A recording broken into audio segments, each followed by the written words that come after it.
Hello, dear dreamers, and welcome to Sleepy Legends channel, where ancient mysteries meet the gentle art of rest. I'm so glad you found your way here tonight. Whether this is your first time visiting our channel, or you return to let another legend carry you into sleep, you are exactly where you need to be. Tonight, we're going to explore one of the most beautiful, most mysterious wonders that may or may not have ever existed: the Hanging Gardens of Babylon. A paradise that lives somewhere between history and dream, which makes it perfect for our purposes here. Before we begin our journey, if you're enjoying this content, I'd be grateful if you'd give this video a like. It helps other seekers of peaceful sleep find their way to these stories. And if you haven't already, please subscribe to Sleepy Legends. Each week, the Sleepy Legends channel brings you new journeys through history's most fascinating legends, all designed to guide you gently toward rest. To those of you who are already part of our community, thank you. Your presence here means everything, and I'm honored to be part of your nighttime ritual. I also love hearing from you. If you feel moved to do so, leave a simple comment below. Perhaps just a word or two. Peaceful, dreaming, resting, anything at all. It helps me know you're here, and it helps others find this quiet corner of the internet. Now, let's begin. Tonight, we're traveling back more than 2,500 years to ancient Mesopotamia, to the banks of the Euphrates River, to a city that was once the center of the world, Babylon. But here's the beautiful mystery. The Hanging Gardens of Babylon may never have existed at all. No ruins have ever been found. No Babylonian texts describe them. And yet, they captured the imagination of the ancient world so completely that they were named among the seven wonders. Is that not perfect? A wonder that exists in imagination, in longing, in the stories we tell ourselves about paradise? Perhaps that makes them the most real wonder of all. Tonight, we're not here to solve this mystery. We're not archaeologists demanding proof, or historians requiring evidence. We're not here to judge what's true and what's legend. That kind of thinking is for daylight hours, for the active mind that sorts and categorizes and decides. We're here to let the legend wash over us like a warm breeze through palm fronds. Whether the gardens were real or imagined doesn't matter. What matters is the beauty of the vision, the story of a king who loved a queen, the dream of paradise built in the desert, of water flowing upward, of green terraces rising into the sky like a mountain made of flowers. Picture yourself standing at the base of something impossible, looking up at tier after tier of gardens, each one overflowing with trees and vines and blooms you've never seen before. Feel the mist from distant waterfalls cooling your face. Hear water trickling through channels, the whisper of leaves, the hum of bees drunk on nectar. And let's begin our journey through 100 sleepy facts about the Hanging Gardens of Babylon.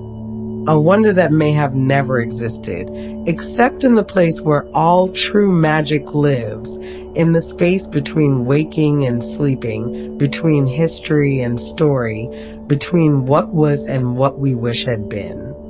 The royal palace of Babylon sprawled across acres, a labyrinth of courtyards, halls, private chambers, and administrative rooms.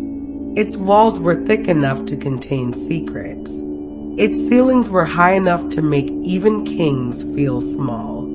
Here, Nebuchadnezzar II, the greatest of Babylon's rulers, made decisions that shaped empires. But even in this place of power, beauty mattered. The palace walls were decorated with glazed bricks showing lions, symbols of royal strength. Columns were carved with inscriptions praising the gods. Gardens grew in interior courtyards, bringing green life into the heart of stone. This was a place where power and aesthetics merged, where a king could be both warrior and patron of beauty. And somewhere within or near this palace, legend says the hanging gardens grew. Somewhere in these courtyards, paradise was planted. Close your eyes and listen to ancient Babylon. Hear the morning call of priests from temple towers, the lowing of cattle being led to sacrifice, the hammer of bronze smiths shaping weapons and jewelry, the chant of workers hauling bricks for yet another wall, another palace, another temple, the splash of water in fountains and canals, the rustle of reeds in the wind, the laughter of children in narrow streets, the evening hymns rising toward a sky turning purple and gold. Babylon was never silent. It hummed with life, with ritual, with the constant activity of thousands of souls, all believing they lived at the center of creation. Babylon fell many times, conquered by Assyrians, liberated by rebels, conquered again by Persians, occupied by Greeks under Alexander. The city burned, walls crumbled, kings were dragged away in chains, and yet, again and again, Babylon returned. It was rebuilt, repopulated, reconsecrated. For over 1,500 years, from around 2000 BCE to the time of Christ, Babylon endured in one form or another. Even as it faded from greatness, even as the desert slowly reclaimed its gardens and the Euphrates shifted its course away from the city walls, Babylon remained in memory. It became myth. It became legend. It became the symbol of human ambition, both its glory and its hubris. And in that transformation from city to legend, Babylon achieved a kind of immortality that stone never could. Like a dream that outlives the dreamer, Babylon lives still. Nebuchadnezzar II ruled Babylon from 605 to 562 BCE, 43 years of almost unbroken building. While other kings wrote poems and epics, while they commissioned scribes to record their wisdom and virtue, Nebuchadnezzar let his construction speak for him. He was not a man of words, but of brick and cedar wood and lapis lazuli. Imagine a king who believed that immortality came not from stories, but from structures, that a wall would outlast a song, that a temple would endure longer than a prayer. Under his rule, Babylon transformed from a great city into something that seemed to defy mortality itself. When Nebuchadnezzar took the throne, Babylon was already powerful. When he died, it was the greatest empire on earth. His army stretched Babylonian control from the Persian Gulf to the Mediterranean Sea, from the mountains of Anatolia to the deserts of Arabia. He conquered Jerusalem twice, bringing its treasures and people back to Babylon. He defeated Egypt, humbled the Phoenicians, absorbed the remnants of the Assyrian Empire. But here's what's remarkable. Nebuchadnezzar is remembered not for these conquests, but for what he built. The warrior fades, but the builder endures. Feel that distinction now as your body grows heavier. Violence is temporary, but beauty, once created, echoes through millennia.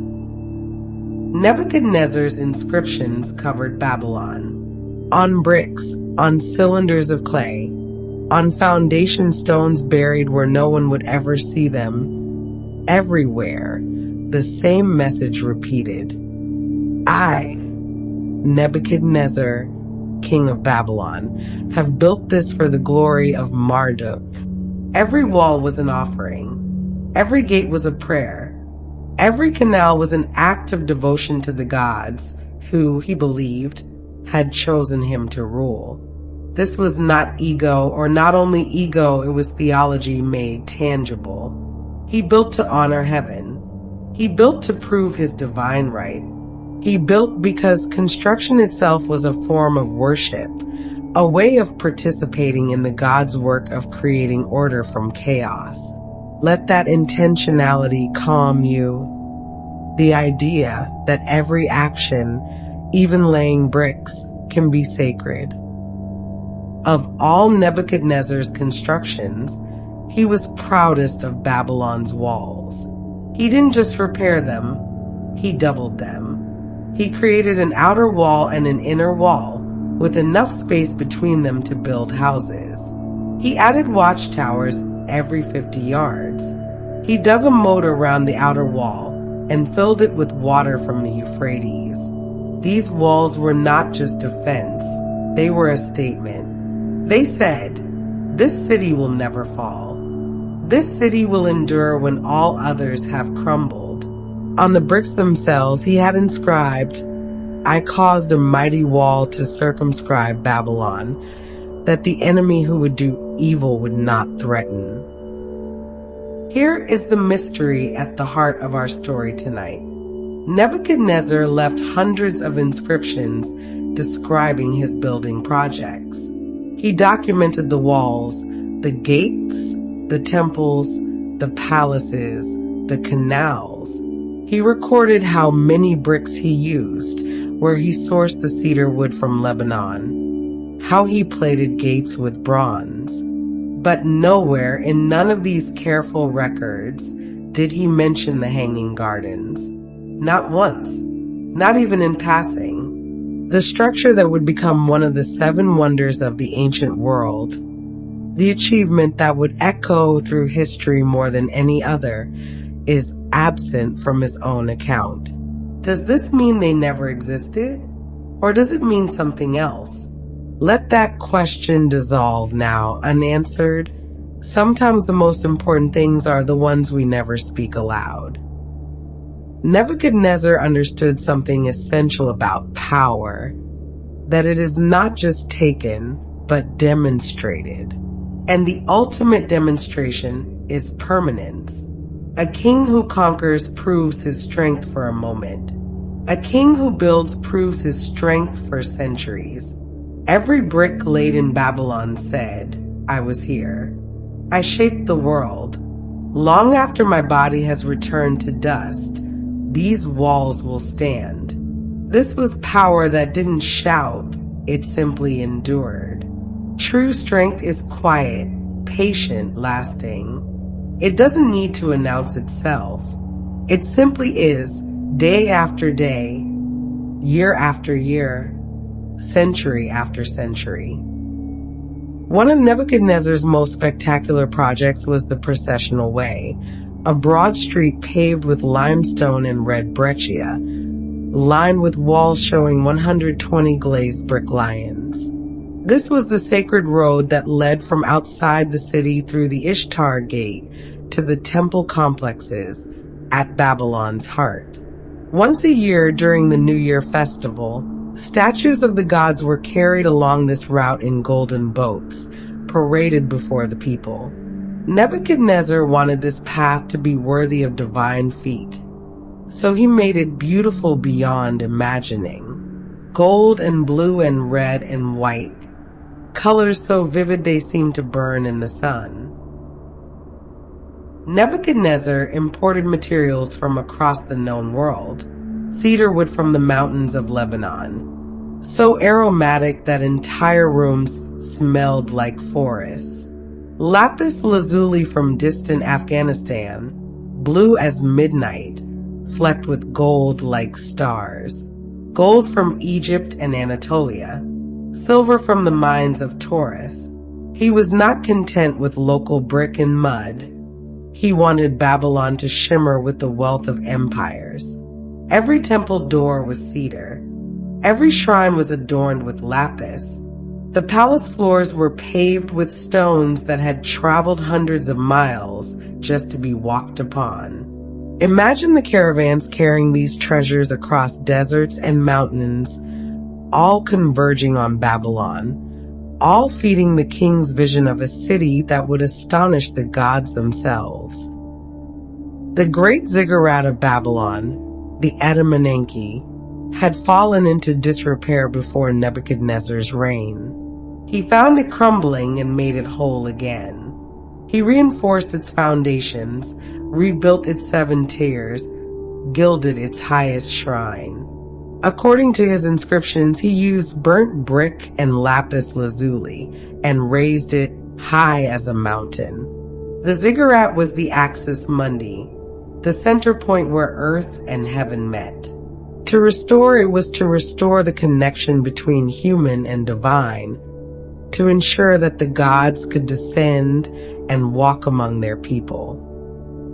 Nebuchadnezzar lived long for an ancient king, into his 80s, some say.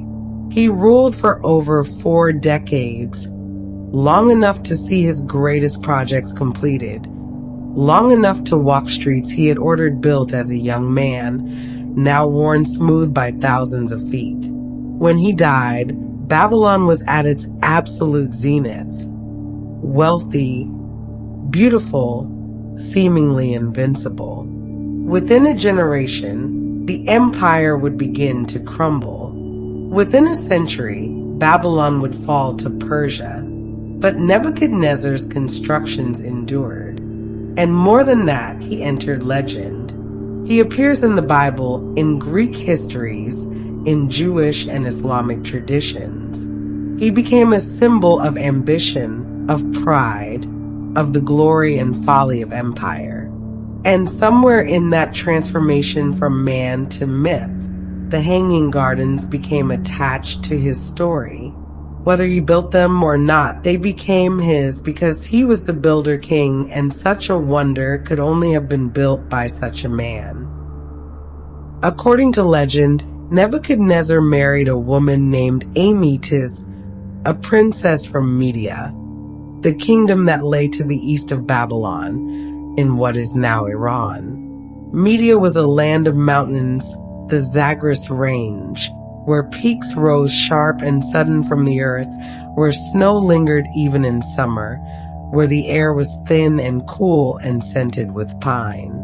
Amytis grew up looking at horizons broken by stone giants, where every view stretched upward, where water tumbled down in silver threads, where green clung to impossible slopes. She was a daughter of heights, of mist and altitude. And then she came to Babylon. Amytis was not chosen for love, at least not at first. She was chosen for alliance. Her father was Cyaxares, king of the Medes, a powerful ruler who had helped Nebuchadnezzar's father overthrow the Assyrian Empire. This marriage was diplomacy made flesh, a bond between two kingdoms, sealed not with treaties of paper, but with a living woman who would bear children that carried both bloodlines. Such was the currency of ancient power. Queens were bridges between nations, their bodies the roads that armies and trade goods traveled upon. But legend says that Nebuchadnezzar truly loved her, that what began as political necessity became genuine devotion. And when he saw her sadness, he could not bear it. Let that tenderness wash over you now. The idea that even kings, even empire builders, can be undone by the sorrow of someone they love. Imagine Amytis in Babylon. She wakes in a palace of stone and brick, surrounded by walls so thick they seem to swallow sound. She walks to a window and looks out, and sees nothing that rises. No mountains on the horizon. No hills, even. Just the flat Mesopotamian plain stretching endlessly. Broken only by the city's own constructions and the dark line of the Euphrates. The sky is enormous, overwhelming, pressing down with its heat and brightness. There is nowhere to rest her eyes, nowhere that offers the relief of distance and shadow. Everything is exposed. Everything is level. For a woman raised in mountains, this flatness must have felt like suffocation, like the world had been rolled flat by some enormous hand, crushing all depth and variation into a single burning plain. Homesickness is a peculiar grief. It's not sharp like the loss of a loved one. It's a dull, constant ache, a background hum of wrongness that colors everything. Food tastes different. Light falls at the wrong angle. Even the air feels foreign in your lungs. Amy just had everything a queen could want: wealth, power, servants, luxury. But she didn't have home. She didn't have the smell of cedar forests after rain. She didn't have the sound of wind moving through high passes. She didn't have the sight of her mountains standing eternal against the sky. Legend says she grew melancholy, withdrawn, that she would stand for hours staring eastward toward media, toward the mountains she could no longer see. And Nebuchadnezzar, watching her fade, decided to do the impossible. He would bring the mountains to Babylon. This is where the legend becomes beautiful. Nebuchadnezzar was a man who built temples for gods and walls for empire. But the Hanging Gardens, if they existed, were built for one person. Not for glory, not for posterity, not to impress foreign ambassadors or intimidate enemies. They were built because someone he loved was sad and he wanted to make her happy. This was power used not to conquer, but to console. Not to demonstrate strength, but to offer comfort. Think about that. The mightiest king in the world, commander of armies, lord of the greatest city on earth, using all his resources, all his skill, all his determination to ease one woman's heartache. There is something profoundly human in that. Something that transcends the ancient world and speaks directly to us across millennia. Love that builds. Love that creates. Love that says, I see your sorrow and I will move earth itself to ease it. Nebuchadnezzar attempted, if the legend is true, was a kind of translation. He could not move Babylon to the mountains. He could not change the fundamental geography of Mesopotamia. So he had to translate the experience of mountains into a language that Babylon could speak, the language of engineering, of irrigation, of architecture. He had to take the vertical wonder of peaks and recreate it in terraces. Take the cool mist of altitude and recreate it with fountains and spray. Take the green of mountain meadows and recreate it with imported soil and foreign plants. He was translating between two worlds, Media and Babylon, mountain and plain, what was and what could be. Like a poet working between languages, he had to capture not just the literal, but the essence, the feeling, the soul of the thing. And in that act of translation, he created something new, something that was neither mountain nor plain, but dream made manifest. Here's what separates the Hanging Gardens from Nebuchadnezzar's other projects. The walls of Babylon said, I am powerful. The Ishtar gates said, I honor the gods. The processional way said, I create sacred space. But the Hanging Gardens, if they existed, said something different. They said, I love you. I see you. I know you are sad, and I want to give you joy. This was not public architecture, but intimate gesture made enormous. Not propaganda, but poetry. Not conquest, but devotion. And perhaps that's why Nebuchadnezzar never recorded building them in his official inscriptions. They were too personal. They belong not to his legacy as king, but to his private life as a husband. Some things are too tender to be written in stone, too sacred to be reduced to brick counts and measurements. What would a garden built from longing look like? Not a garden of conquest, filled with exotic plants to show dominion over far lands. Not a garden of science, organized by taxonomy and use, but a garden of memory and emotion, where every tree, every flower, every path was chosen because it reminded someone of home, where the arrangement wasn't rational, but emotional. This plant here because its scent matched a childhood memory. That tree there because its leaves rustled the same way the trees did in the mountains. These flowers clustered together because they bloomed in the same season as mountain wildflowers, making her remember springs in the highlands. The whole garden becomes a three-dimensional memory, a living nostalgia, a place where Amytas could walk and feel, for a moment, that she was home again. We know almost nothing about Amytas herself. No inscriptions in her name have survived. No letters written in her hand. No description of her personality, her interests, her thoughts. She exists only as a shadow in someone else's story. The sad queen, the homesick princess, the reason for the gardens. History so often does this to women, reduces them to motivations for men's actions, to beautiful ghosts haunting the margins of great events.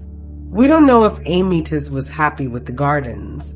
We don't know if she ever loved Nebuchadnezzar, or if she spent her whole life longing for media. We don't know how she died, when she died, or where she was buried. She is silence itself. And yet, if the legend is true, her homesickness created one of the wonders of the world. Her absence shaped presence. Her silence spoke louder than monuments, the unknown woman at the heart of legend. At its heart, the story of Amytas and the Hanging Gardens is about a universal human experience, the desire to return to where we came from, to recapture what we've lost, to go home again, even when home is impossible. We are all, in some way, exiles from our own past, from childhood, from places we once lived, from versions of ourselves we used to be. And we spend our lives trying to rebuild those lost places in whatever ways we can, through photographs and stories, through rituals and recipes, through anything that brings back, even for a moment, the feeling of home. The Hanging Gardens, if they existed, were the most extravagant homecoming attempt in history. A mountain range rebuilt in the desert. A homeland reconstructed brick by brick, plant by plant, tier by tier. And whether they succeeded or not, whether Amytas found comfort or remained forever homesick, the attempt itself is what matters. The longing, the devotion, the refusal to accept that home is lost forever. When we hear Hanging Gardens, our modern minds conjure images of plants suspended in midair, vines dangling from invisible supports, flowers floating like clouds, gardens literally hanging from nothing. But this is not what the ancient world meant at all. The confusion comes from translation, from the way Greek and Latin words traveled through centuries, accumulating meanings they never originally held. The Greek word kremastos meant overhanging or projecting, like a balcony that juts out from a building, like a terrace that extends beyond its supporting wall. Picture not gardens hanging down, but gardens rising up, tier upon tier, each level jutting slightly forward, creating the illusion of a green mountain ascending toward the sky.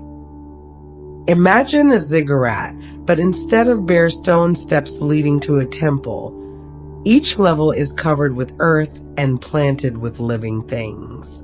This is what the Hanging Gardens likely were: a series of terraces, perhaps 4 or 5 or even 7 levels high, each one set back slightly from the one below, creating a stepped pyramid of green. Each terrace would have been supported by massive stone arches and vaults, strong enough to bear tons of soil and water and the weight of full-grown trees. From a distance, it would look like a mountain had suddenly sprouted in the middle of the city, a mountain that bloomed and rustled in the wind, that changed with the seasons, that was alive in a way stone never could be. As your breathing deepens, picture yourself at the base of those terraces, looking up at level after level of cascading green, each one a world unto itself. To create a garden on a terrace is to solve a problem that nature never intended.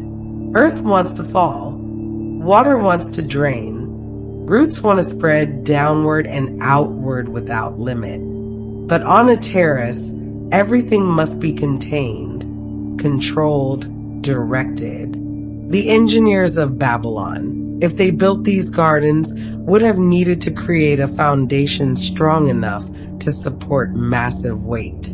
Stone columns rising from the ground, supporting vaulted ceilings of baked brick. On top of these vaults, layers of reed mats, then asphalt to waterproof, then lead sheets to further protect the stone below, then finally soil, deep soil, rich soil, soil carried perhaps from distant regions because Babylon's own earth was too salty, too dry. Each terrace was essentially a building with a garden on its roof. Architecture and horticulture merged into something new. Feel the weight of that now, the heaviness of earth and stone, the mass required to create the illusion of lightness and growth. The most remarkable thing about the Hanging Gardens, according to ancient descriptions, was that they contained not just flowers and shrubs, but trees, full-size trees. Imagine the soil depth required for that. Not 6 inches, not even a foot, but several feet, perhaps 10 or 15 feet of earth in some places, deep enough for root systems to spread and anchor, deep enough for a tree to draw sustenance and grow tall and strong. This was not a thin veneer of green over stone. This was a genuine ecosystem, deep enough to sustain life, to create habitat for insects and birds, to hold moisture and support the complex web of fungi and bacteria that healthy soil requires. Such depth meant enormous weight, hundreds of tons per terrace. The engineering required to support this was almost unimaginable for the ancient world. Because if the gardens existed, then the impossible was achieved. The almost unimaginable became real. Picture most remarkable thing about the Hanging Gardens, according to ancient descriptions, was that they contained not just flowers and shrubs, but trees, full-size trees. Imagine the soil depth required for that. Not 6 inches, not even a foot, but several feet, perhaps 10 or 15 feet of earth in some places, deep enough for root systems to spread and anchor, deep enough for a tree to draw sustenance and grow tall and strong. This was not a thin veneer of green over stone. This was a genuine ecosystem, deep enough to sustain life, to create habitat for insects and birds, to hold moisture and support the complex web of fungi and bacteria that healthy soil requires.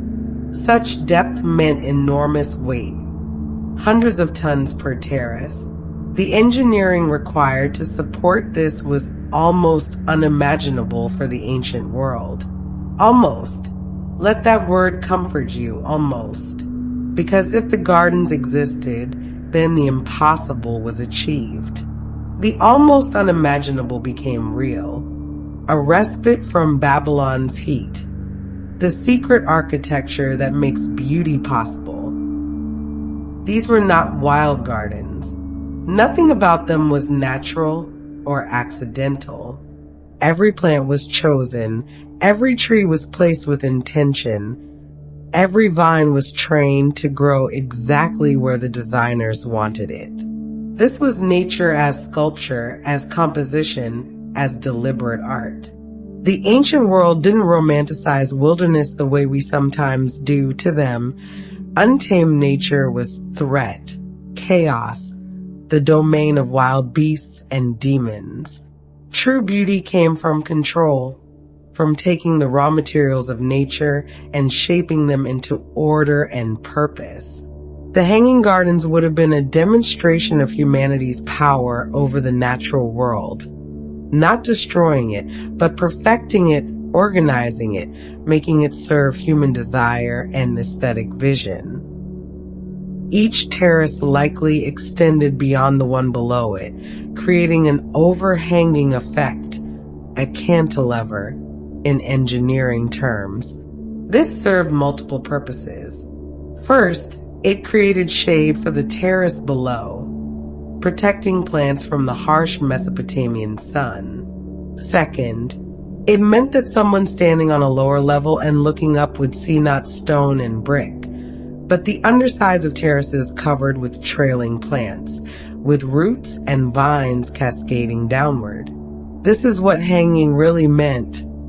Gardens that hung over you, that created a canopy, that surrounded you with green on all sides, above, below, around. You would walk through the gardens in a state of enclosure, of being embraced by growth, never seeing the mechanical reality beneath, only the verdant illusion above. Waterproofing was perhaps the greatest engineering challenge of the Hanging Gardens. Stone and brick are porous. Water seeps through them, slowly dissolving mortar, weakening structures, causing eventual collapse. To prevent this, the builders would have needed to create impermeable layers between the wet soil above and the structural elements below. Ancient accounts mention sheets of lead, layers of reeds soaked in bitumen, coatings of asphalt, all working together to keep water where it belonged. Imagine the care required, knowing that a single weak point, a single place where water could penetrate, could eventually destroy the entire structure. Every seam had to be perfect. Every joint had to be sealed. The gardens existed in defiance of entropy, maintained only through constant vigilance and expert craft. These weren't gardens you simply looked at from a distance. They were meant to be entered, explored, experienced from within. Staircases would have connected the terraces, winding up through the green like paths through a forest. There would have been pavilions where one could sit and enjoy the shade, fountains where one could listen to falling water, alcoves where one could find privacy. The gardens were rooms without walls, living architecture, a palace made of plants. Amytis, if she walked there, would have been able to climb from one world to another, ascending through different climates, different ecologies, each terrace with its own character and species. It was a vertical journey, a climb toward coolness and mist and the feeling of altitude, even while remaining in the heart of flat Babylon. The final achievement of the Hanging Gardens, if they existed, was making all this engineering invisible. The goal wasn't to showcase human cleverness. It was to create the illusion of natural growth, of a mountain that had always been there, covered in forests that had grown for centuries.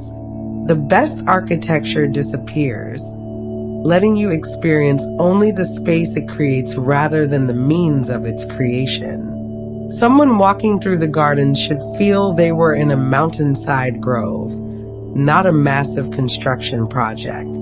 They should forget the stone arches beneath their feet, the lead sheets preventing water damage, the elaborate pump systems bringing water from far below. They should feel only the breeze, the shade, the scent of growing things, the sound of water moving through channels disguised as natural streams. This was controlled nature perfected to the point where control became invisible and only peace remains. In Mesopotamia, water was life itself, but water was also treacherous, unpredictable, demanding. The Euphrates flooded in spring, drowning fields, then shrank in summer, leaving cracked earth behind. Every garden, every field, every green thing in Babylon existed only because humans had bent water to their will through canals, dikes, and irrigation channels. But the Hanging Gardens presented a new problem. How do you bring water not just across distance, but upward? How do you make it climb? Gravity pulls everything down, water most of all. It seeks the lowest point always. It flows downhill, seeps into earth, evaporates into air. To make water rise is to violate one of nature's fundamental laws. And yet, if the gardens existed, this is exactly what the Babylonians achieved. Water defying gravity, rising tier by tier toward the sky, patient and persistent, always moving upward.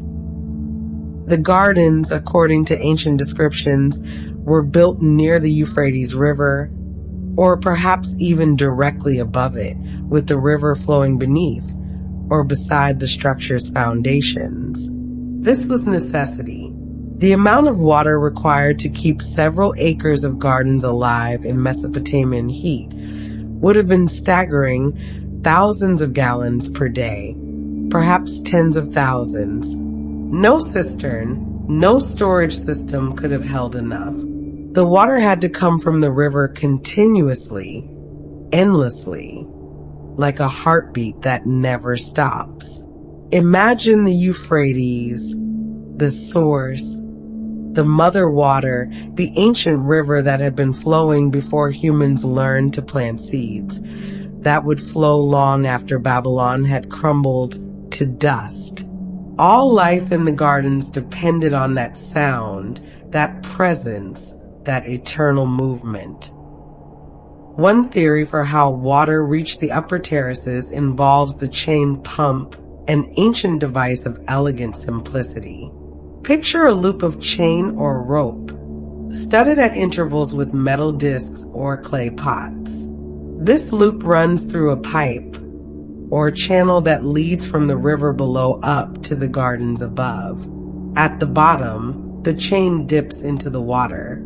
As the chain moves upward, pulled by oxen, or by slaves, or by some other source of power, each disc or pot catches a small amount of water and carries it upward. At the top, the water spills out into channels that distribute it across the gardens. Then the chain descends again, empty, ready to capture more water. Around and around, endlessly, the chain climbs and falls, each revolution bringing another measure of water upward. Feel the rhythm of that now, the steady, circular motion, mechanical but also meditative, like breathing, like a heartbeat, like the rise and fall of sleep itself. Another possibility is the screw pump, later attributed to Archimedes, but perhaps known to the Babylonians centuries earlier. Imagine a spiral blade, like a giant corkscrew, enclosed in a cylinder. The bottom of the cylinder sits in water. As the screw rotates, turned by human or animal power, the spiral blade catches water and lifts it upward, following the threads of the screw.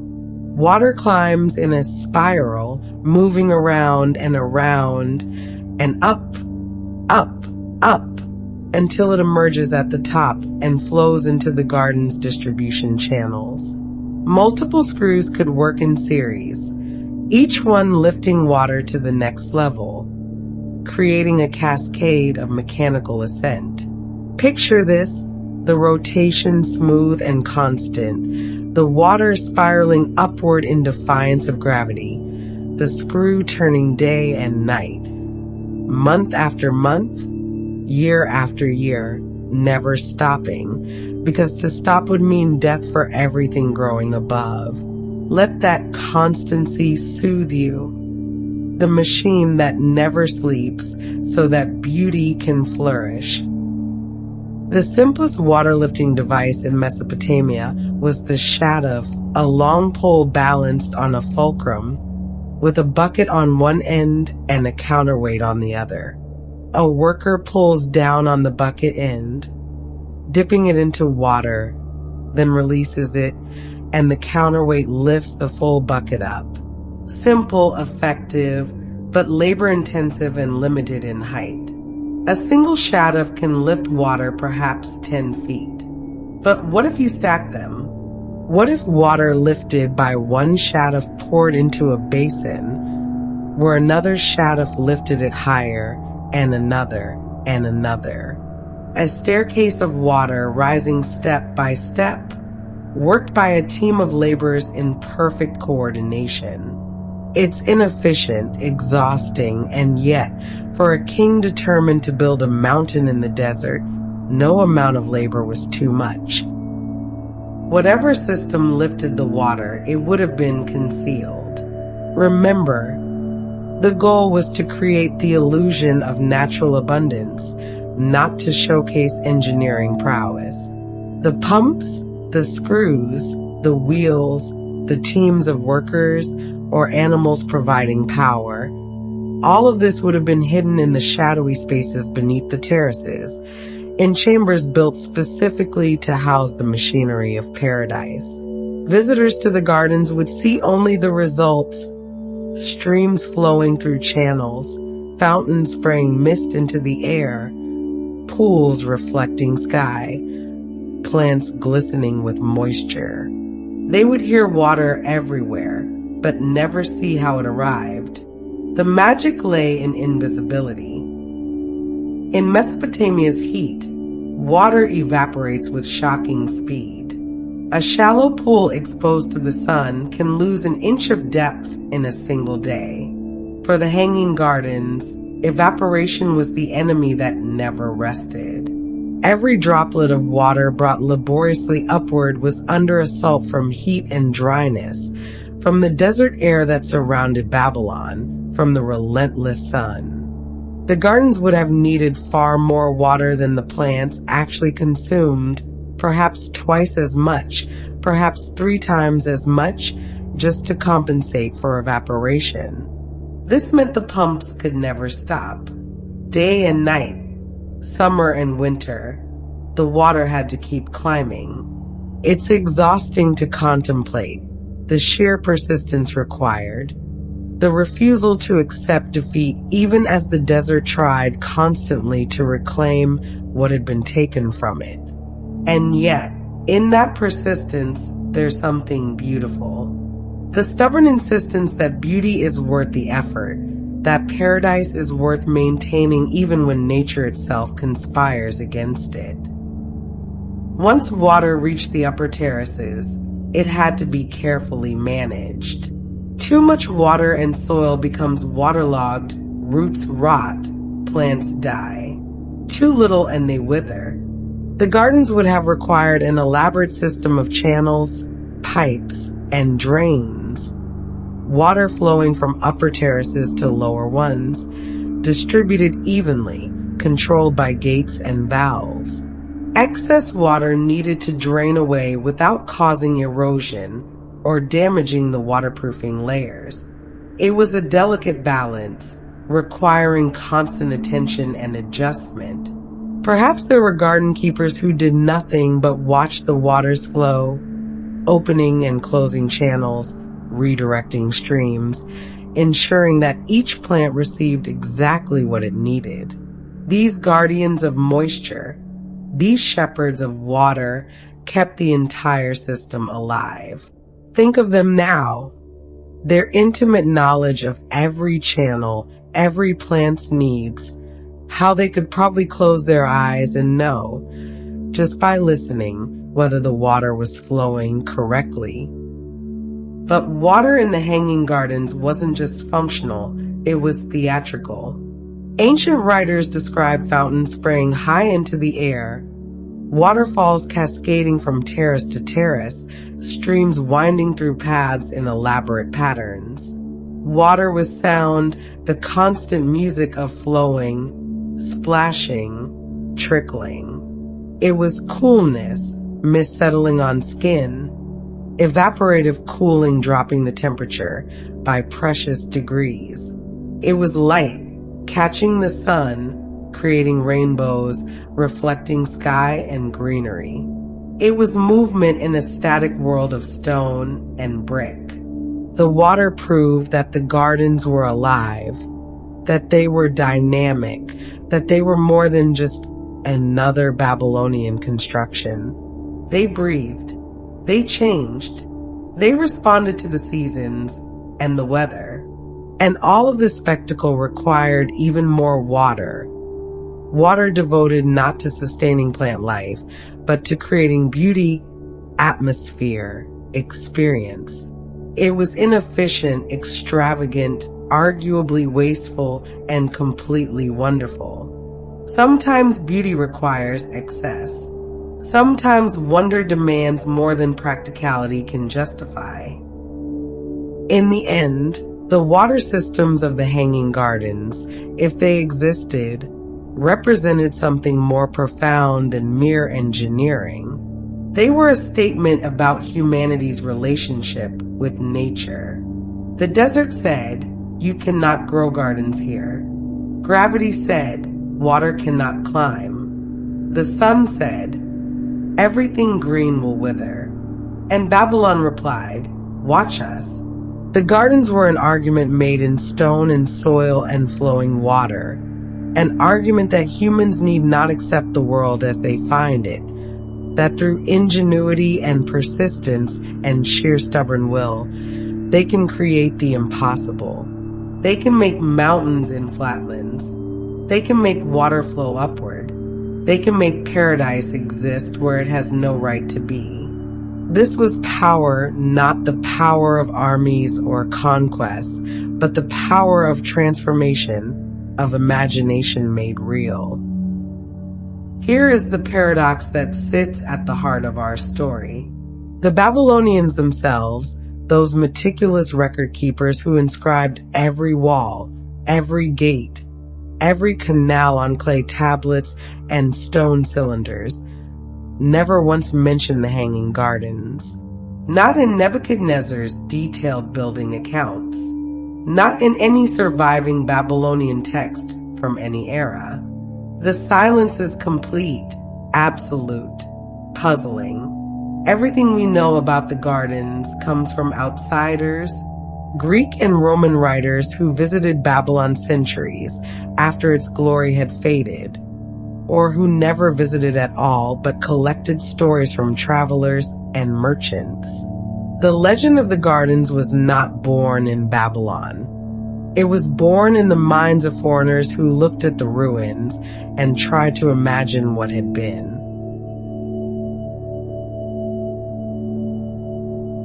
Strabo was a Greek geographer who lived around the time of Christ, more than 5 centuries after Nebuchadnezzar's death. He traveled extensively and compiled a massive work describing the known world, 17 volumes of geography, culture, and history. When he wrote about Babylon, he described a city already in decline, partially abandoned, its glory days long past. Yet he wrote confidently about the Hanging Gardens, describing them in detail, terraced gardens rising tier by tier, supported by stone vaults, irrigated by machines that lifted water from the Euphrates. Where did he get this information? He never claimed to have seen the gardens himself. Perhaps he spoke with locals who remembered stories. Perhaps he read earlier accounts now lost to us. Perhaps he simply repeated what other travelers had told him, their descriptions growing more elaborate with each retelling. His words have the quality of confident hearsay, specific enough to be believable, vague enough to avoid proof. Diodorus was a Greek historian from Sicily who lived in the 1st century BCE. He spent 30 years writing a universal history of the world from mythological times to his own era. In his work, he described the hanging gardens with elaborate detail for 100 feet on each side, rising in tiers like a theater, planted with trees of enormous size, irrigated by hidden machinery. He claimed the gardens were built by a Syrian king for his Persian wife, who longed for her mountainous homeland. Notice that already the story has shifted. Different king, different queen, same emotional core. Diodorus likely never visited Babylon himself. He compiled his history from earlier sources, from books and accounts written by others. He was a collector of stories, a curator of legends. And like all such collectors, he couldn't always verify what he preserved. He simply gathered what seemed credible and passed it along. Philo lived in the 3rd century BCE and wrote a treatise on the 7 wonders of the ancient world. He was an engineer, interested in mechanics and construction, and his description of the hanging gardens focuses on technical details: the vaulted terraces, the waterproofing with asphalt and lead, the machines that lifted water. His account has the feeling of someone trying to reverse engineer a marvel, imagining how it must have been built based on what seemed mechanically possible. But here's the crucial detail. Philo wrote more than 2 centuries after Nebuchadnezzar's death. By his time, Babylon had been conquered by Persians, then by Alexander the Great's Greeks, then had entered a long, slow decline. The gardens, if they existed, may have already been ruins, may have already been a memory. Philo's description might be based on earlier texts, on travelers' accounts, on the remnants of structures that could no longer be fully understood. His engineering, I tried to make sense of legend, to give it structure and logic. But engineering can't prove what once was, only what could have been. In 323 BCE, Alexander the Great died in Babylon. He had chosen the city as the capital of his vast empire, planning to restore it to greatness. Ancient accounts describe him walking through the decaying streets, seeing temples in ruins, walls beginning to crumble. He ordered repairs and reconstructions. Did he see the hanging gardens? Some writers claim he did, that he walked through their terraces shortly before his death. Others make no mention of them at all. After Alexander died, his generals fought over his empire, and Babylon became a prize of war, changing hands multiple times. With each conquest, with each period of neglect, the city deteriorated further. By the time Greek and Roman writers began describing Babylon in detail, centuries had passed since Alexander's brief residence. What they described was not the living city, but its ghost, a place where memory and ruin blended together, where it became difficult to distinguish what had been real from what people wished had been real. Compare the different ancient accounts and contradictions emerge. Was the garden 400 feet square or larger? Did it have 4 terraces or 7? Was it built by Nebuchadnezzar for Amytis, or by an earlier Syrian king for a Persian wife? Did the water come from the Euphrates or from hidden wells? Were the pumps worked by slaves, by animals, or by some ingenious automatic mechanism. Each writer adds different details, emphasizes different aspects, occasionally contradicts the others. This is what happens when stories travel through time without direct observation. Each teller shapes the tale slightly, adds what seems logical, omits what seems doubtful, adjusts the narrative to match their own understanding of how things should be. The gardens become not a fixed historical fact, but a collective dream, shaped by many minds, existing in the space between memory and imagination. Most of the Greek and Roman writers who described the Hanging Gardens were describing a city that no longer existed in any meaningful sense. By the time of Strabo, Babylon was largely abandoned. The Euphrates had shifted its course. Sand was reclaiming the streets. Local people had been quarrying the ancient bricks to build their own homes, dismantling the old city stone by stone. What remained were the largest structures, portions of walls, foundations of temples, the massive base of the Etamananke ziggurat, and stories, always stories. The locals who still lived near the ruins would tell travelers about the city's former glory, embellishing, perhaps, to earn a few coins or simply to honor their ancestors. The writers who recorded these accounts were trying to reconstruct a vanished world from fragments, part archaeology, part imagination, part wishful thinking. They were writing obituaries for a civilization, trying to capture what had been lost. And in that act of mourning, they may have created beauty that never quite existed in the form they described. Imagine how information traveled in the ancient world. A merchant visits Babylon, sees ruins, hears stories from locals. He travels to Alexandria, tells others what he learned. Those listeners tell others, who tell others still. A scholar in Rome hears a fifth-hand account and writes it down, adding his own interpretations. Another scholar reads that account decades later and includes it in his own work, perhaps misremembering some details, perhaps correcting what seems wrong.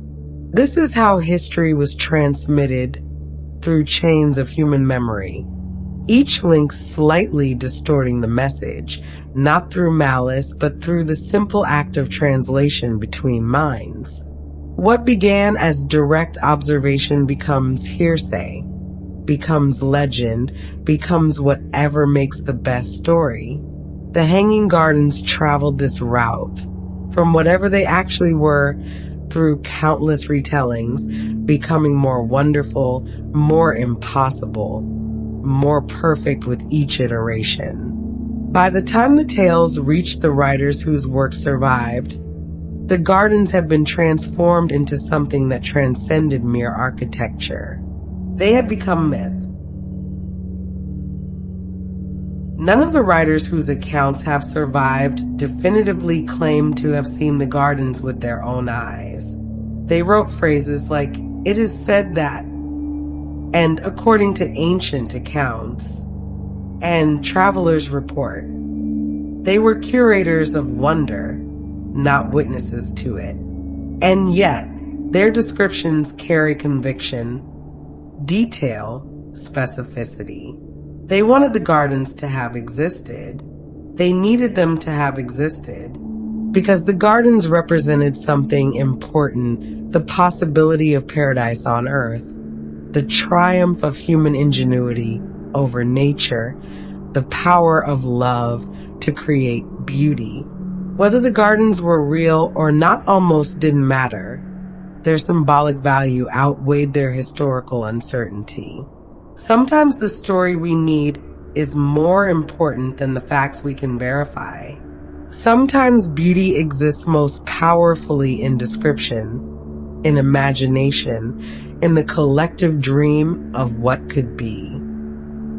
In the end, what the Greek and Roman writers created was not historical record, but memorial, an act of remembering or of constructing memory where direct knowledge had failed.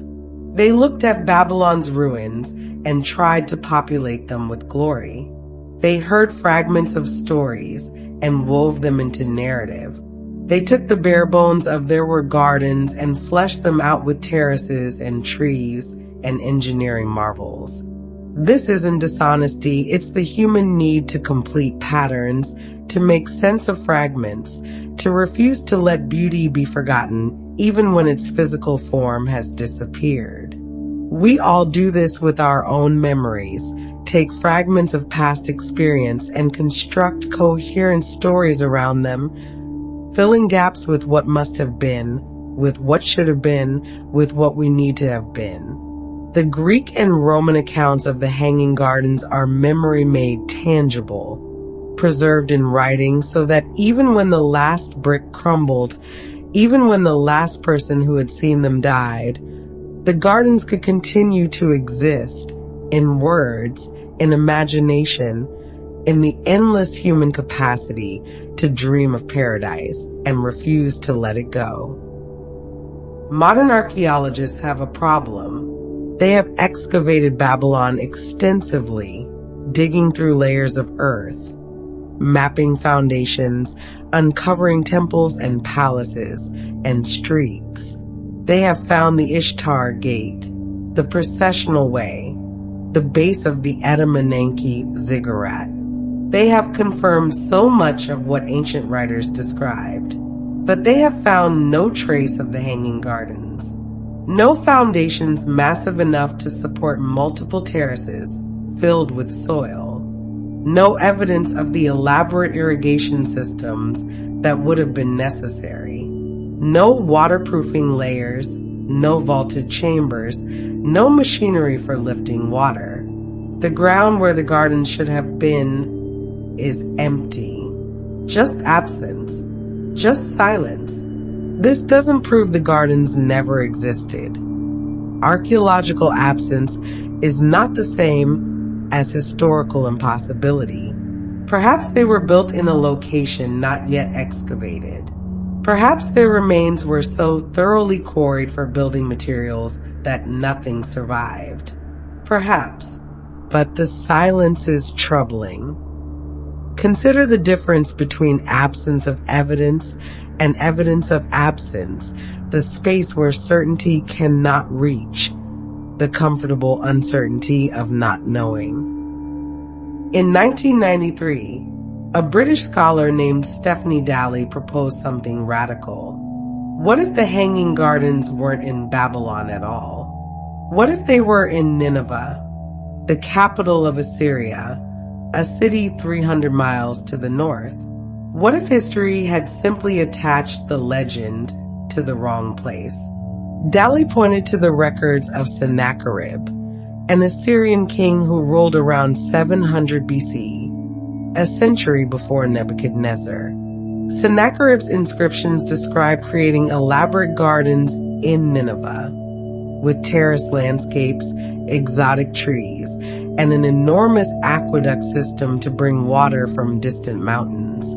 He even mentions using screw pumps to lift water, the same technology later attributed to the Hanging Gardens of Babylon. Could the Greeks and Romans, writing centuries later, have confused the two cities? Could they have heard stories of magnificent gardens in Mesopotamia and assumed they must be in Babylon, the more famous city? The theory is compelling, logical, and unprovable. If we follow Dalley's theory north to Nineveh, we find a king obsessed with water engineering. Sennacherib built canals stretching over 50 miles, carved through mountains, supported by stone aqueducts.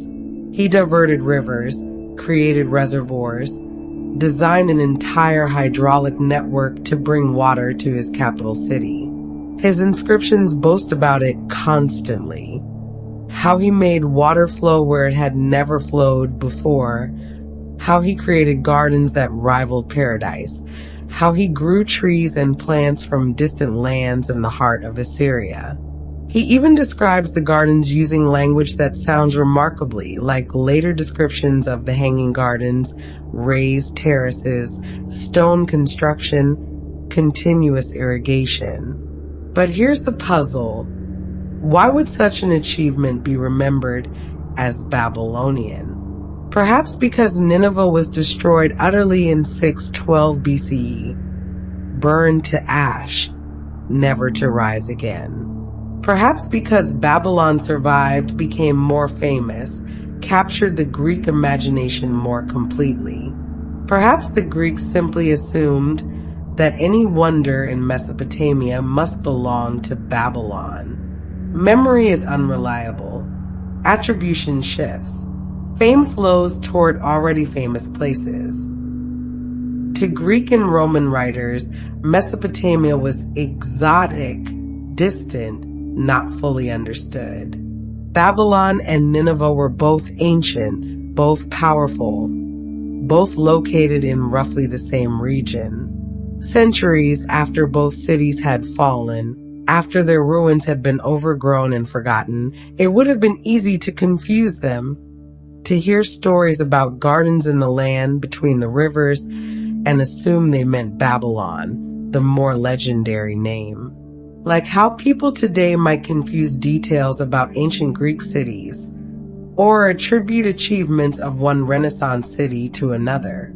The further away in time and space, the easier the confusion. And once an attribution becomes established, once it gets written down by respected authorities, it becomes difficult to correct. The Hanging Gardens became Babylonian not necessarily because they were, but because that's what people came to believe. And belief, repeated often enough, becomes its own kind of truth. Feel how fluid certainty can be, how what we know is often just consensus, agreement, collective choice to believe one version rather than another. Perhaps the question, did they exist, is the wrong question. Perhaps we should ask instead, what did they mean? Because whether the Hanging Gardens were physically real or not, they served a powerful symbolic function. They represented the dream of paradise on earth, of nature perfected and controlled, of love expressed through creation, of human ingenuity triumphing over environmental limits. They gave ancient people a story about possibility, about what could be achieved through determination and skill. The symbolic gardens might be more important than the literal ones. After all, the literal gardens, if they existed, lasted perhaps a century or two before crumbling. But the symbolic gardens have endured for more than 2 millennia, inspiring countless other gardens, influencing art and literature and architecture, living in human imagination far more vividly than stones ever could.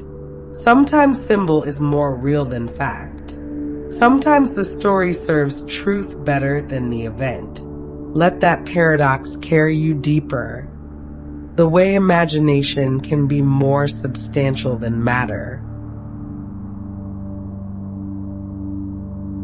Humans have always created lists of wonders, the 7 wonders of the ancient world, the natural wonders, the modern wonders. Why? Because we need to believe that extraordinary things are possible. We need to know that somewhere, somehow, humans have transcended ordinary limits and created something that inspires awe. The Hanging Gardens serve this function perfectly. They represent the possibility of paradise, of making the impossible real, of transforming desert into Eden. It almost doesn't matter if they existed exactly as described. What matters is that people believe they could exist, that they should exist, that human hands were capable of such beauty. The legend itself does psychological and cultural work. It expands our sense of possibility, reminds us that we are capable of more than we think, gives us something to aspire toward. There's another way to think about existence.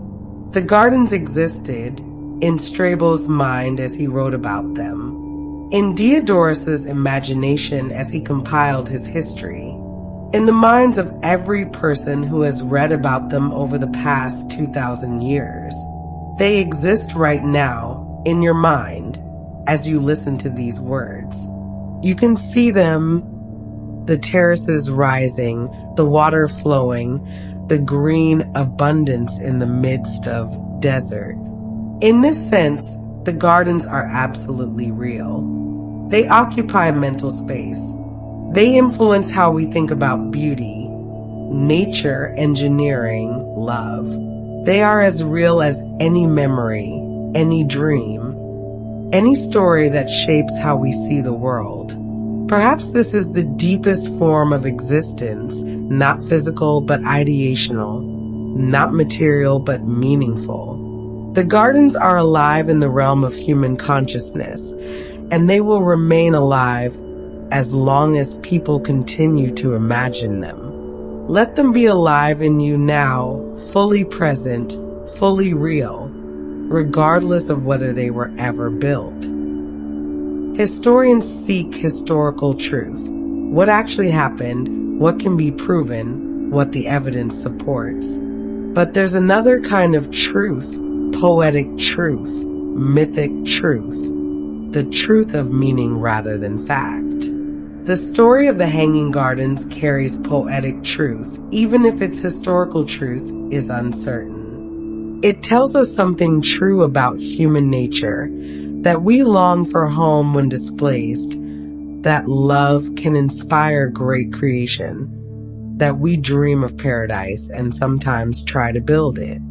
These truths don't depend on whether Nebuchadnezzar actually built terraced gardens. They're true regardless.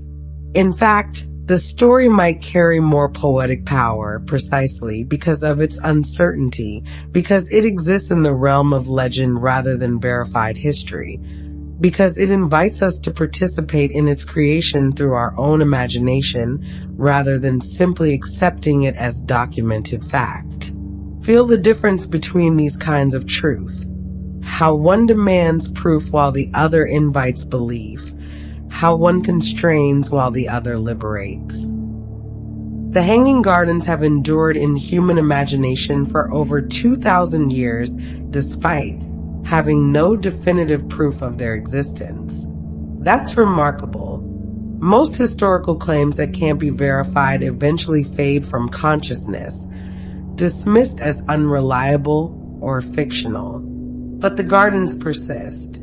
They appear in art, in poetry, in novels and films. They remain one of the seven wonders.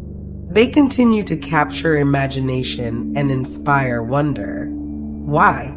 Perhaps because the story is simply too beautiful to let go.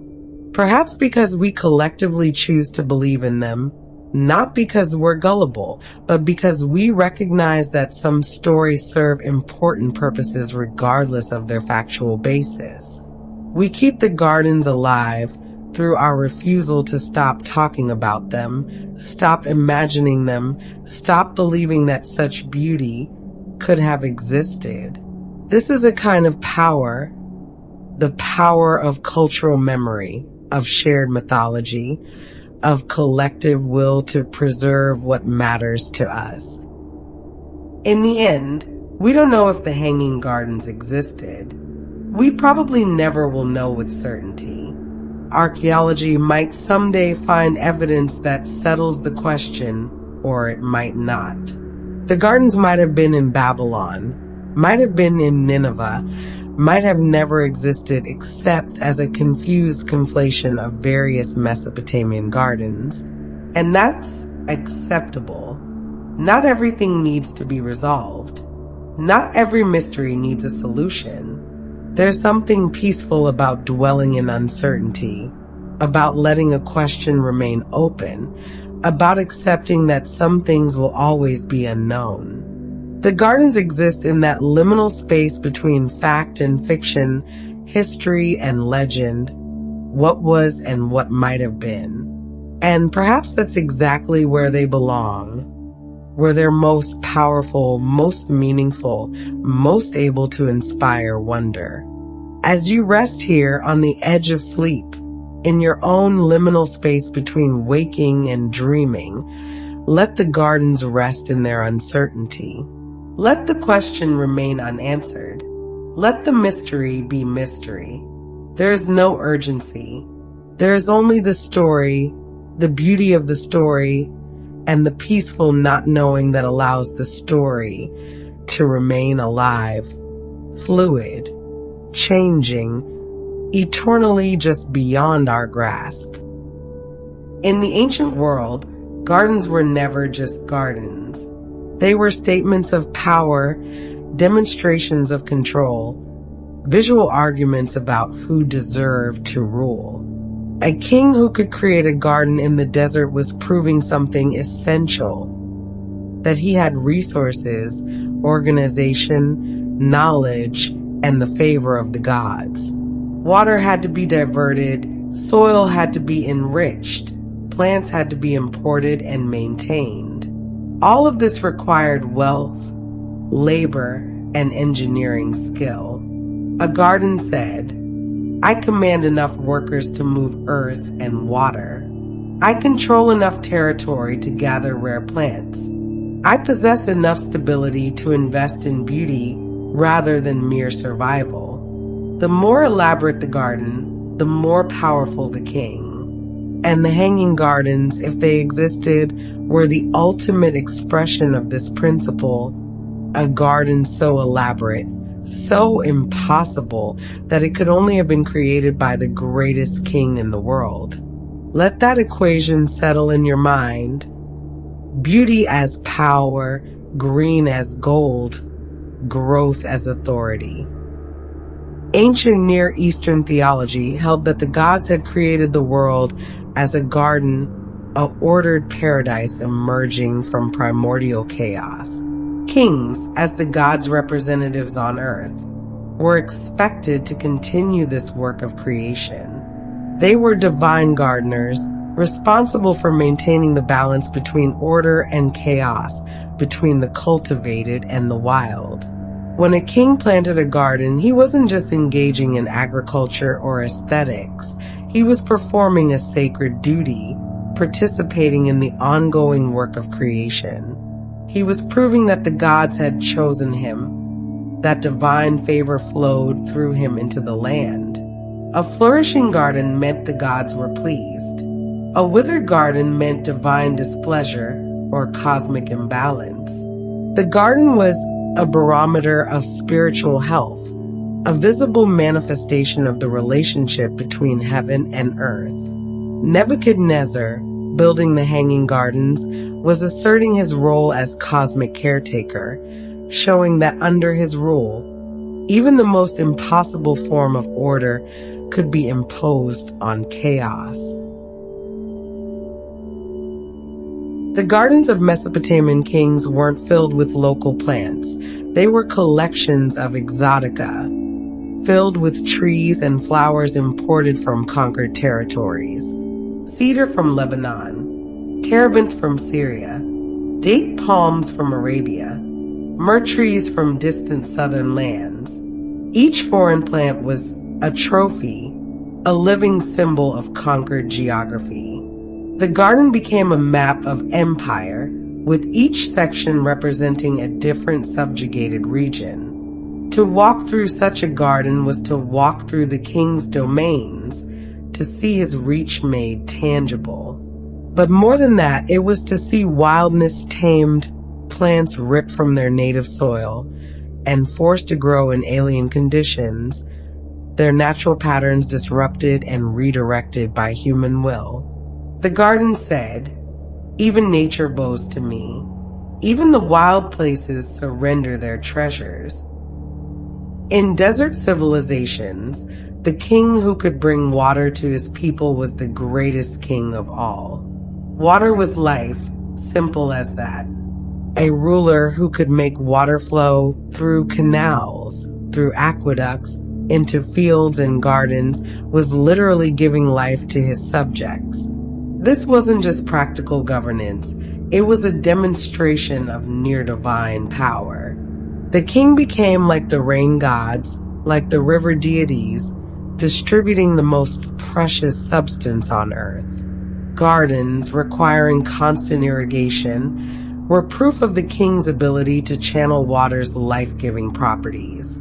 The hanging gardens, with their elaborate pumping systems bringing water upward in defiance of nature, represented the pinnacle of this virtue. They said, "I don't just bring water to those who need it. I make water go where it has no natural right to be. I can make the impossible routine." The desert sun was not just uncomfortable, it was deadly. Exposure could kill within hours. But shade was salvation. Shelter, the basic requirement for human survival in Mesopotamia. A civilization was measured by how much shade it could create. Awnings and palm fronds offered temporary relief. But trees provided shade for generations, creating spaces where people could gather, think, create. A garden full of mature trees was a profound gift to the future, a statement that this place would endure, that shade would outlast the planter's lifetime. The hanging gardens, if they held trees, and ancient descriptions say they did, offered shade in layers, terrace upon terrace of coolness, creating a vertical forest in the burning plain. This was civilization at its most basic and most sophisticated. The transformation of lethal space into habitable space, of desert into sanctuary. Ancient gardens were often designed as miniature versions of the cosmos, ordered, balanced, reflecting divine perfection. They had central axes representing the axis mundi, the pole around which the universe turned. They had quadrants representing the four directions, the four elements, the four rivers of paradise. They had hierarchies, certain plants in certain locations, paths leading from outer to inner, from common to sacred. The garden wasn't random. It was a three-dimensional diagram of cosmic order. To walk through such a garden was to walk through a map of reality itself, to experience symbolically the journey from chaos at the edges to perfection at the center. The hanging gardens, rising tier by tier, may have represented the journey from earth to heaven, each level bringing the walker closer to the divine realm. This was architecture as theology, landscaping as prayer, horticulture as metaphysics. Let that sense of order ease you. The idea that there is structure beneath apparent chaos, pattern beneath randomness, meaning woven into existence itself. Stand at the edge of Babylon and look outward. Desert in every direction. Beige and brown and the bleached white of sun-scorched stone. Now turn and look inward. Green. The shocking, almost painful greenness of irrigated growth. Gardens and fields and palm groves. The color of life asserting itself against the void. This contrast was intentional, essential. The city was a defiant splash of green and blue against the desert's monochrome threat. Every garden reinforced this defiance. We are not the desert, we are not dead stone and sand. We are alive and growing and civilized. The hanging gardens took this principle to its extreme, creating not just a patch of green, but a mountain of it, so tall and dense that it could be seen from miles away, a beacon of life visible across the lifeless plain. It announced, "Here is where chaos ends and order begins. Here is the boundary between the wild and the civilized. Here is safety." Prayers, spoken words dissolve into air. Even carved inscriptions weather away eventually. But a garden, properly maintained, can last for generations. A garden is a prayer that continues to be spoken every day, with every bloom, every leaf, every fruit. The gods could look down and see, constantly, the devotion of the king who planted it. The hanging gardens, if Nebuchadnezzar built them, were his ongoing prayer. I honor you. I create beauty in your name. I demonstrate that your favor flows through me. Unlike a temple, which might be entered only by priests, the gardens were a public prayer, visible to everyone, reminding all who saw them that the king stood in special relationship with the divine. The gardens were ideological architecture. They argued for the legitimacy of royal power, for the connection between earthly and heavenly realms, for the rightness of the current order. They were propaganda, yes, but propaganda of the most beautiful kind. Not lies, but aspirations made visible. Here's what gardens teach us. Order requires endless maintenance. Left alone, a garden becomes wilderness within a season. Weeds invade. Insects devour. Water either floods or vanishes. The desert waits patiently to reclaim every green space. A garden is never finished, never secure, never able to simply exist without constant attention. In this way, gardens are perfect metaphors for civilization itself. The endless work of maintaining what has been built, of preventing slide back into chaos. The hanging gardens would have required armies of workers, pruning, watering, replanting, repairing waterproofing, clearing channels, adjusting pumps. The moment that work stopped, the gardens would begin to die. Perhaps they did die. Perhaps that's why no trace remains, because maintenance ceased and nature reclaimed what had been taken from her. In the end, the hanging gardens, whether they existed in Babylon, in Nineveh, or only in imagination, represented the ultimate expression of royal ideology. They were mountains that weren't mountains, proving humans could reshape geography itself. They were forests in the desert, proving the king could make life flourish anywhere.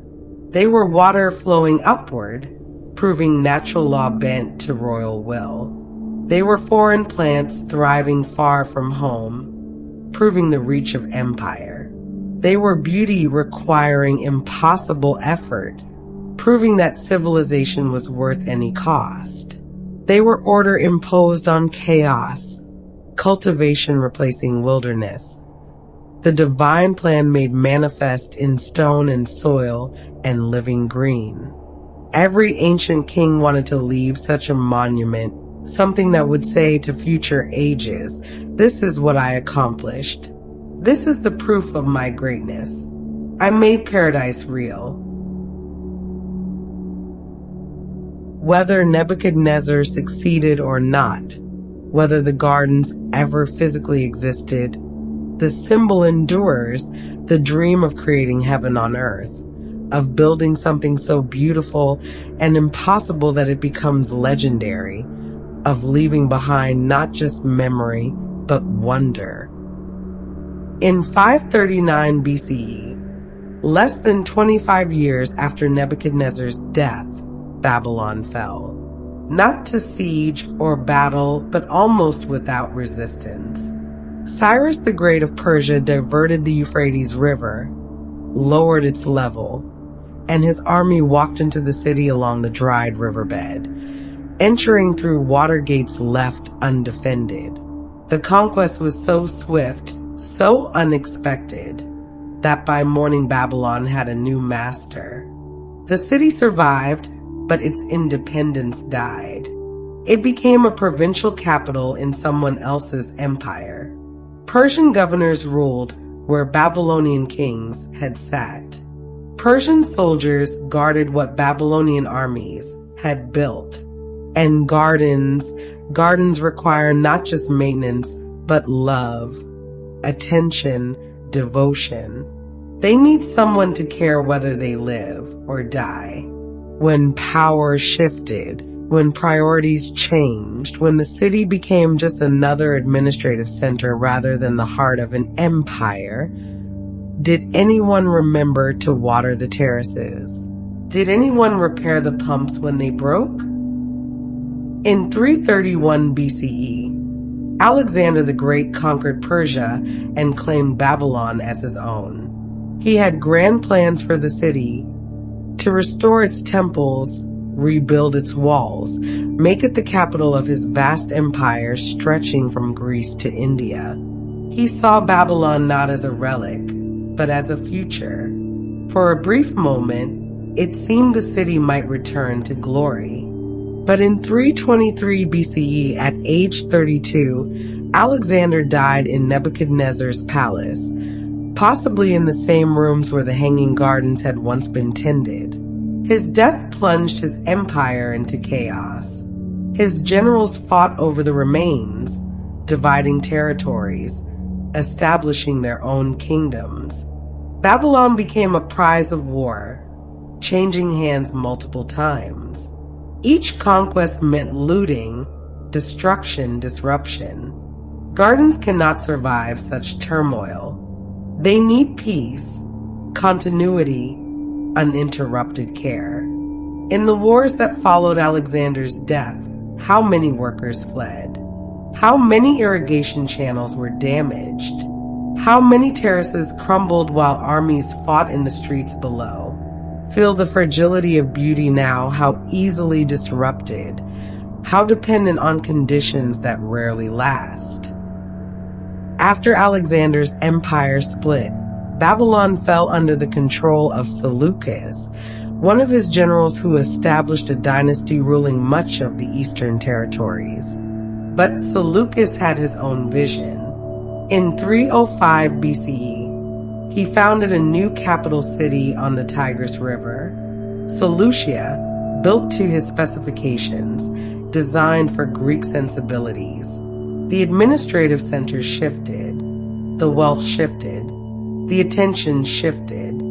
Babylon, once the navel of the world, became a secondary city in its own region. Population declined as people migrated to the new capital. Buildings fell into disrepair as resources were redirected elsewhere. The great construction project stopped. No new temples, no restored walls, no maintained gardens. By the time Greek and Roman writers began visiting, Babylon was already fading, still inhabited but declining, still impressive but crumbling, still famous but increasingly a monument to what had been rather than what was. And gardens die quickly when their tenders leave.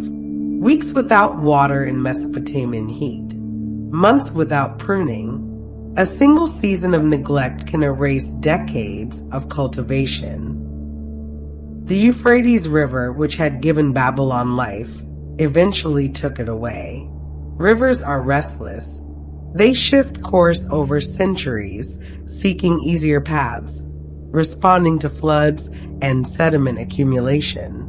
Gradually, imperceptibly, the Euphrates moved away from Babylon's walls. What had been riverside became inland. The water that had fed canals and gardens became harder to access. Pumps that once lifted water a few feet now needed to move it hundreds of yards. Irrigation systems designed for one geography failed when geography changed. This is one of the quiet catastrophes of history. Not conquest or fire, but simple environmental shift. The land changing beneath the city. By the time of Christ, the Euphrates ran a different course entirely, and Babylon sat dry. Its canals silted, its gardens long dead, its fountains silent.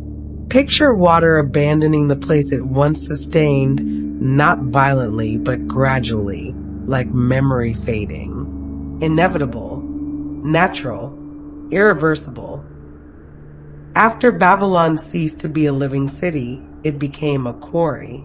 Local people, needing to build homes and walls and structures of their own, found it easier to take bricks from ancient ruins than to make new ones. Why mine clay, shape bricks, fire them in kilns, when thousands upon thousands of perfectly good bricks lay already made in the abandoned city? So they came, generation after generation, and carried away Babylon piece by piece. The walls diminished. Temples collapsed as their stones were stolen. Palaces became hollow shells, then heaps of rubble, then emptiness. If the Hanging Gardens existed, their bricks and stones would have been particularly valuable. Already shaped, already proven weatherproof, located in an accessible structure. The gardens would have been stripped systematically, methodically, lovingly dismantled by people who had no idea they were erasing a wonder of the world. They saw only materials, only resources, only what they needed to build their own modest lives. Feel how even the greatest monuments return to usefulness, how nothing stays sacred forever, how all structures eventually become raw material for what comes next. The desert waited. It had always been waiting, held back only by constant human effort, by irrigation, by building, by the assertion of green against beige. When the effort ceased, when the people left, when the bricks were carried away, the desert moved in. Not quickly, not dramatically, just steadily. Sand drifted into abandoned streets. Dust accumulated on floors. Wind wore at exposed surfaces. Each year, a layer. Each decade, another inch. Soil covered what had been pavements. Vegetation, not garden plants, but scrub and thorn, grew where irrigation had once been controlled. What had been distinct structures blurred into mounds. Walls became hills. Palaces became mysterious rises in otherwise flat terrain. By the medieval period, travelers passing through the area might not even have known they were walking over Babylon. They saw only strange hillocks, old mounds, evidence that something had once been there, but nothing to indicate what. The Hanging Gardens, if they existed, would have disappeared into the slow burial, covered, forgotten, returned to the earth from which they'd been built. As physical Babylon vanished, textual Babylon grew stronger. The Bible mentioned the city repeatedly, sometimes as enemy, sometimes as symbol, always as a place of enormous significance. Jewish communities exiled to Babylon had never forgotten. Greek historians preserved descriptions. Roman writers collected stories. Medieval Arab geographers recorded what locals told them about the ancient ruins. The Hanging Gardens survived not in stone, but in sentences passed from scroll to scroll, language to language, century to century. The words endured when the structure, if it ever existed, did not. This is a strange kind of immortality, to exist only as description, only as text, only as the idea of a thing rather than the thing itself. But perhaps this is the truest form of survival, to become story, to slip free of materiality, to exist in minds rather than locations. By the time serious archaeology began in the 19th century, Babylon was mostly buried. Excavators found the Ishtar Gate by digging through 20 feet of accumulated earth. They found the processional way meters below the modern ground level. They mapped the palace, the temples, the ziggurat's foundation. But where the Hanging Gardens should have been, nothing. Or rather, Several possible locations, none conclusive. Some archaeologists thought perhaps the gardens had been here, in this corner of the palace complex. Others suggested there, near the Euphrates. Still others proposed they'd been destroyed, so completely that not even foundations remained. The uncertainty is profound, almost eerie. One of the most famous structures in ancient history, and we cannot point to a single stone and say with confidence, this was part of it. There is only absence, only the silence where wonder supposedly stood. Perhaps it's fitting that the Hanging Gardens, if they existed, left no trace. They were gardens, after all, not stone temples designed for eternity, but living things designed for the present moment. Gardens are inherently temporary. Flowers bloom and fade. Leaves grow and fall. Even trees, which can live for centuries, eventually die. A garden is always in the process of dying and being renewed, of growth and decay happening simultaneously. The Hanging Gardens were even more ephemeral. Gardens that required constant mechanical support, constant human intervention, constant defiance of natural conditions. They could never have endured without active maintenance. The moment the pumps stopped, death began. Perhaps in weeks, certainly within months. The most elaborate wonder of the ancient world was also the most fragile, dependent on technology that would inevitably fail, on devotion that would inevitably wane, on conditions that would inevitably change. There's a strange beauty in this, that the most impressive achievement was also the most temporary. That wonder and impermanence are not opposites, but companions. What remains of the Hanging Gardens? Not bricks, not foundations, not irrigation channels or pumping mechanisms. What remains is the idea, the dream of paradise in the desert, of love expressed through creation, of human ingenuity challenging natural limits. What remains is the inspiration they've provided to every gardener, architect, and dreamer since. What remains is the question they pose: what are we willing to build, knowing it won't last? What beauty are we willing to create, even if it will fade? The gardens, existing or imagined, endure as a challenge to every generation to create something worthy of wonder, something that defies the possible, something that expresses love and ambition and the human refusal to accept the world as given. Perhaps this is enough. Perhaps this is everything. The physical gardens, if they existed, lasted perhaps a century. The legendary gardens have lasted 2.5 millennia and show no signs of fading. Which is more real? Which has more power? Which matters more? Babylon fell. The Babylonian Empire crumbled. The language died out, the gods were forgotten, the customs dissolved into history. And yet, the Hanging Gardens endure. They appear in books written in languages that didn't exist when they supposedly stood. They inspire architects in cities that hadn't been founded when Babylon was at its height. They live in the imagination of people who couldn't find Mesopotamia on a map. The legend has outlasted everything, outlasted the stones, outlasted the culture that supposedly created them, outlasted certainty itself.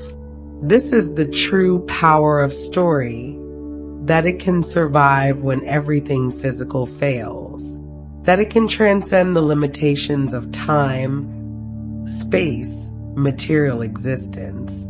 The gardens matter because they prove that ideas are more durable than empires, that beauty captured in words can outlast beauty made in stone.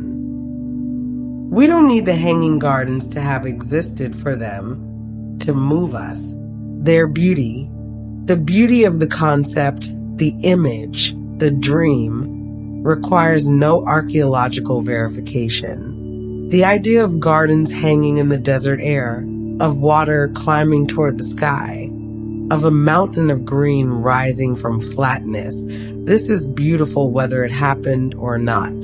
In fact, there's something even more beautiful about beauty that might be imaginary.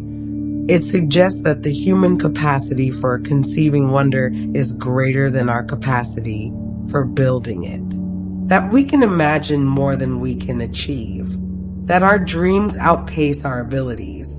And yet we keep building, keep trying, keep attempting to close the gap between vision and reality. The hanging gardens matter because they represent aspiration itself, the eternal human project of trying to make real what we can only barely imagine. Let that aspiration cradle you, not as pressure, but as possibility, the idea that beautiful things can exist even in the realm of pure thought. Most ancient monuments celebrate violence, walls that repelled enemies, gates that witnessed military triumphs, temples where conquered peoples were forced to worship foreign gods. But the Hanging Gardens, according to legend, were built not from conquest, but from care. Not to intimidate, but to comfort. Not to demonstrate power over enemies, but to ease one person's sadness. This makes them unique among ancient wonders, a monument to tenderness, to attentiveness, to the quiet observation that someone you love is unhappy and the determination to do something about it.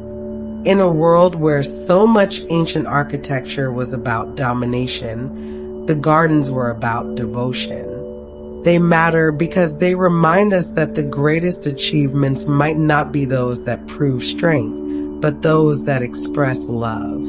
That building something for one person's happiness is as worthy as building something for a god or an army. Let that reframe your understanding of achievement, that sometimes the most important thing you can build is simply a space where someone feels at home. Humans have always been obsessed with making things grow where they shouldn't. We garden in deserts, on rooftops, in spaces stations. We create greenhouses in Arctic regions, hydroponic systems in basements, vertical farms in urban cores. We refuse to accept that some places must remain barren. The Hanging Gardens were perhaps the first grand expression of this impulse. The dream that anywhere can bloom if we try hard enough, think cleverly enough, persist long enough. They matter because they established a template we still follow. That nature can be brought to places nature never intended. That life can flourish through human intervention even in the most hostile conditions. Every rooftop garden, every planter on a city balcony, every attempt to bring green into gray is a descendant of the Hanging Gardens. The legend lives because we keep trying to recreate it in our own ways, at our own scales, driven by the same fundamental desire, to be surrounded by living things, to make beauty grow, to prove that even in harsh places, paradise is possible. The Hanging Gardens exist now primarily in memory, collective memory, cultural memory, the accumulated remembering of 2,000 years of people who heard the story and chose to pass it on. This makes them a different kind of structure, architecture built not of stone but of retelling, maintained not by masons but by anyone who speaks their name. And this architecture is more resilient than physical construction. Stone erodes, brick crumbles, but memory, as long as it's actively maintained through storytelling, can endure indefinitely.